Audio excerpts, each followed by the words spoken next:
Everybody, Roger and James here from the DisKingdom Podcast. In this episode, we're going to be sharing our views on the most recent DLC for LEGO Marvel Superheroes 2, which is based on the Runaways comic book, kind of a new series that started. It's already started on It's Hulu. done. Yeah. It's done. I think they did only, the first season. Yeah, it's only just coming to Sci-Fi over here, like this month, Oh, so it hasn't come over here yet. That's why I'm going to be coming into this from a very different angle. I've not seen the series. I know nothing about these characters. So this one came out. What do you want to learn? Yeah, I'm going to be honest. The video game this level did not inspire me to want to know who these characters were in the slightest.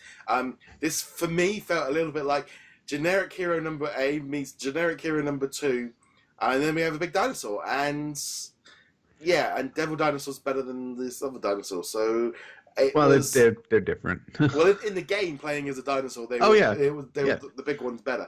But Sorry, I'll just add one little bit on there. This is the problem with it being a Lego game, is that there's not room for the characters to really have their own personality. Unless they're Spider-Man or Captain America, they don't really have... And none of these guys are voiced either, so, you know. Yeah, the level itself was kind of okay. You had a couple of... I did get stuck on one part of it where I missed blowing something up, and I just was running around for like 5 minutes trying to... having a guy outside swimming, and then could not work out what I needed to do and I'm just running around like a headless chicken, changing between all the characters until I eventually kind of stumbled across the way, and then it kind of ended. And that sounds about right.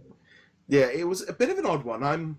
These levels of this DLC season pass have been all over the place for me. They really have. I think I had very similar experience to you. It wasn't quite as pronounced. I was kind of running around for a couple seconds or a couple minutes doing, I'm not sure what you want me to do here.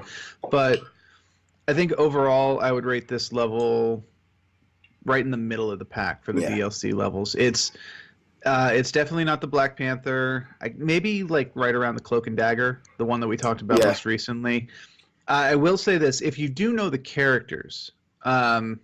which the game does not do a very good job of introducing at all. But if you do know the characters, if you're a fan of the books, if you're a fan of the television show, I think these characters were better done than the Cloak and Dagger pack were. Yeah. They at least stuck to the characters from the show, as opposed to sticking in like random characters like Blackout and whatnot. So, and the powers are utterly generic. That's kind of the point to a certain degree.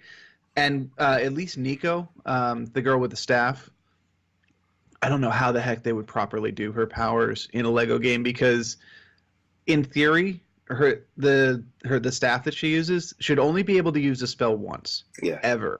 Now you can trigger it by giving the command in a different language. So if you need to heal someone, you could say heal, or the French word for heal, Spanish word for heal, etc.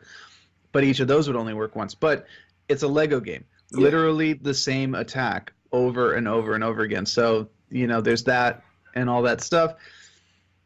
And I will be honest, I have to agree with you. If I had not already seen the Runaways or read the Runaways, I read them back when it first came out, way back when it was part of the Tsunami line.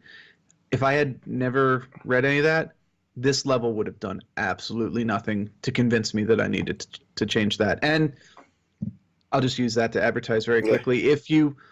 If you are interested at all in the books, just get the ones written by Brian Vaughan. It's the first 36 issues, basically. Fantastic stuff written by a really great author before he was really famous. They hold up really well. The stuff after, not so much. Yeah, it's another one. Again, this is like where they're going for some deep cuts and bringing some different random characters in. I think it's good that they are doing this, because you're not going to get a Runaways video game, but get a DLC pack. No. Good. Nice thing of just boosting it up and putting these characters into the game just to kind of have them available. But for me, it was a bit just like a bit average. I wouldn't say I was disappointed or I was. It would just be like a 3 out of 5. It's good, solid. It did what it needed to. Played it for 20 minutes, fine, good, got me back in the game. But there wasn't anything here that I kind of was like, yay, got to do that again, or got to play these characters. Like, I'm never going to touch these characters ever again. That was just...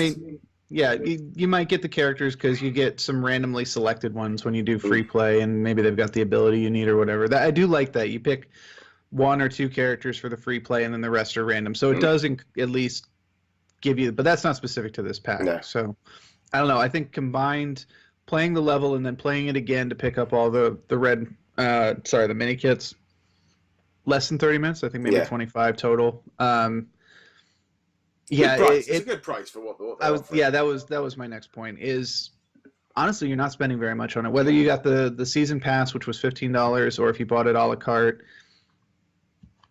Yeah, I solid middle of the road. Like you said, 3 out of 5. I think that sounds about right to me. Yeah. I mean, again, I think the season pass is well worth doing. Lego are often season passes are pretty much an easy kind of like go for it, because these levels are a great way of boosting up and feeling like, and also like bringing you back into like Lego Marvel games, because obviously came out 6 months ago, and then we had a pack to bring us back into the game, play it for half an hour or an hour, whichever you want, and then come back out again, which is exactly what you want. Keeps it updated. Like I said, a nice solid addition to the lineup. We'll carry on. And we've got 1 or 2 packs left, I think. We've got Ant-Man and the Wasp and Infinity War. And those, I assume Ant-Man and the Wasp won't come out until the end of the year, because that's when the movie comes out. But either way, this will hold us over for Lego Incredibles coming not too far in the distant future. So this has been great. It's had its ups and downs, but Lego Marvel Super Heroes 2 is definitely top 3 of the Lego games that have come out. Great game. I still feel like with Lego Marvel Super Heroes 2, it's a bit too random. That's my one problem with the whole game, is just a bit too random. You jump back into that map and you're like, this is completely bonkers and random. I think like Avengers or Lego Marvel Super Heroes 1 was a lot stronger than 2, but that's I would agree with that. The open world does nothing for me. It's just random nonsense. The story was fine. Yeah. The open world does nothing for me. I think both Avengers and the original Marvel superheroes were a much tighter experience. Yeah, I'd much rather go off to different... I'd rather than having one massive world, have them loading up and do... But that's nevertheless. Let us know your thoughts on the Runaways DLC. Let us know in the comments below, or get in touch with us on social media. You can like, follow, subscribe on whichever platform you're watching or listening this on. You can catch us over at DisKingdom.com. James, where can they find you? Find me at HeroicLegacy.com. And on that, guys, thank you very much for joining us. We'll be back soon. Later.